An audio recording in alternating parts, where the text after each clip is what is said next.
If you're an NBA fan, you know the illustrious championship run of the 2011 Dallas Mavericks, one of the most highly respected playoff runs of all time, led by Dirk Nowitzki, who, prior to that, he was seen as someone who could not live up to the moment, and didn't have the mentality of a champion.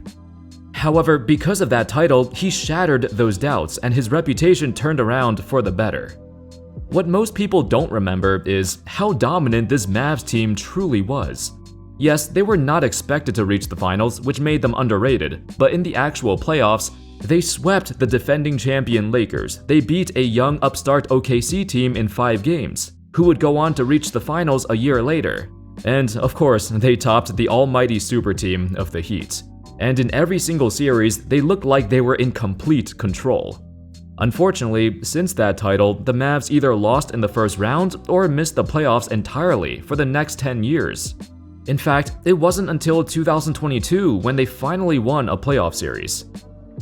How's it going, folks? My name's Andy, and today, let's take a look at why the 2011 Mavs were not able to repeat and reclaim the title, and why they got bounced so early in the playoffs in the years following. So, I mentioned earlier how dominant they were in the playoffs, and it was quite unexpected.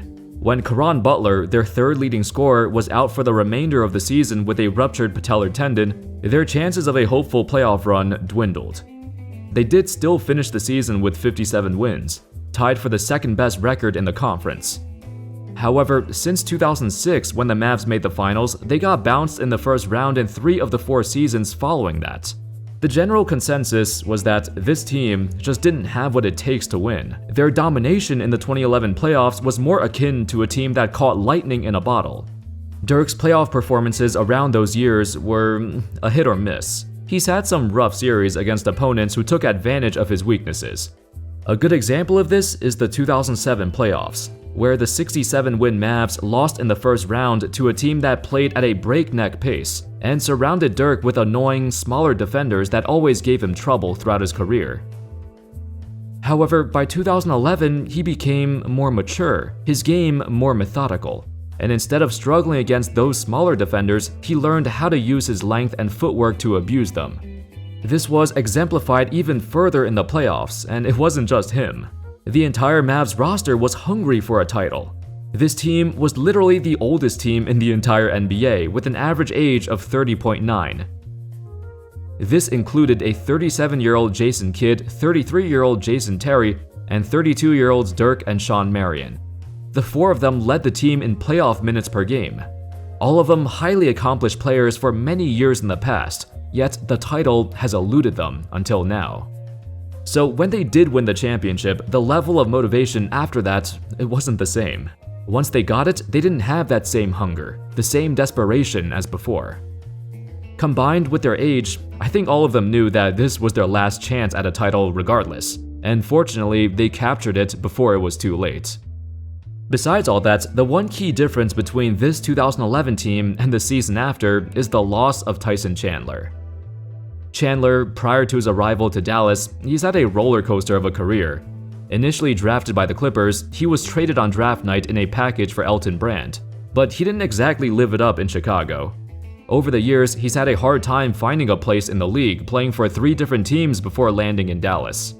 However, with the Mavs, he revitalized his career, and his presence in the paint was a game changer. Dirk, for most of his career, he never played next to a competent defensive-minded center, which he desperately needed. It wasn't until Chandler came along that the Mavs actually looked like a complete team, from top to bottom. Not just his defense, but his offense too. He was a legit rim runner that put a ton of pressure on the opponent's defense. He sucked in the defense with his sheer presence in the paint, which allowed Dirk and his other teammates more space on the perimeter. The acquisition of Chandler turned the Mavs into a true contender. That's why, when Cuban refused to re-sign him over the offseason, it was perplexing, to say the least. In fact, he didn't even try to negotiate or reach out to Chandler. There was no offer on the table. Instead, Cuban had his eyes set on Dwight Howard, who would become a free agent in the summer of 2013. But as early as 2011, Howard already demanded a trade and wanted out. Cuban really wanted Dwight. So he didn't want to be potentially locked into Chandler if they re-signed him to a big deal, so they let him walk. Now, Cuban has made a lot of mistakes over the years, and this was arguably his biggest one yet.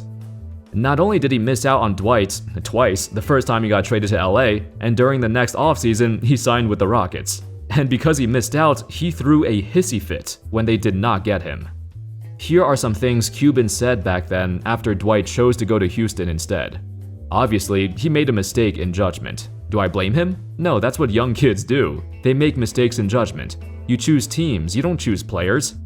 If he made a choice off of an individual player, yeah, he made a mistake. You choose teams, you choose organizations, you choose coaches, and it's just not relative to Houston. Yikes, Cuban was just so bitter. I mean, from Dwight's perspective, it makes perfect sense to join the Rockets and play alongside a young rising superstar in James Harden. It doesn't make any sense for him to go to an aging Mavericks team. Plus, Cuban's claim that the Mavs were the superior organization? I don't know about that. The Rockets have quite the history too. His risky choice to let go of Chandler and try to chase Dwight ultimately backfired. The Mavs were left with a gaping hole at center. Brendan Haywood was not gonna cut it. As a result, they got swept in the first round of the 2012 playoffs.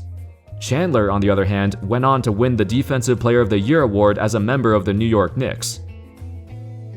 The funny thing is, a few years later, the Mavs would rectify their mistake and traded with the Knicks to get Chandler back. At that point, the Mavs roster was just so much different than before. And when it was time for Cuban and the Mavs to re-sign Chandler once again, they dismissed him and let him go again. Chandler was very open about how he felt about this and what went down. When they traded for me to come back, I sat at the podium with everybody else and heard them say this was going to be a long-term deal and they weren't going to make the same mistake as last time and blah blah blah. 7 months later, the same thing happens again, but I learned in this business that you can't trust anybody. Either way, in the years following that title, the Mavs signed guys like Chandler Parsons, Monte Ellis for a couple years to make one last attempt to build around Dirk. Those teams won around 50 games, which is honestly not bad, but it always resulted in an early playoff exit. Heck, they even made a Hail Mary trade to acquire Rajon Rondo, but that was a disaster. It was a tumultuous time in Dallas. One of Cuban's biggest regrets to this day is how he was unable to build a competent team around Dirk during his twilight years. After that 2011 title, I'm not sure how many people expected them to repeat to begin with. If you think about it though, it's not too shocking. The Mavs won the title at the perfect time. The Western Conference was going through a transition period. The Lakers were getting older. The Spurs got bounced in the first round, and the young OKC team was still too young at this point, too inexperienced. It was the perfect chance for the Mavs to win. Over the years, age caught up to them. Teams like the Thunder, the Rockets, and a new revamped Spurs team had young, fresh legs to carry the mantle. Whereas the Mavs, they were too focused on retooling their roster, instead of rebuilding from scratch. A few years later, they were heavily outclassed in terms of talent by the major contenders in the West.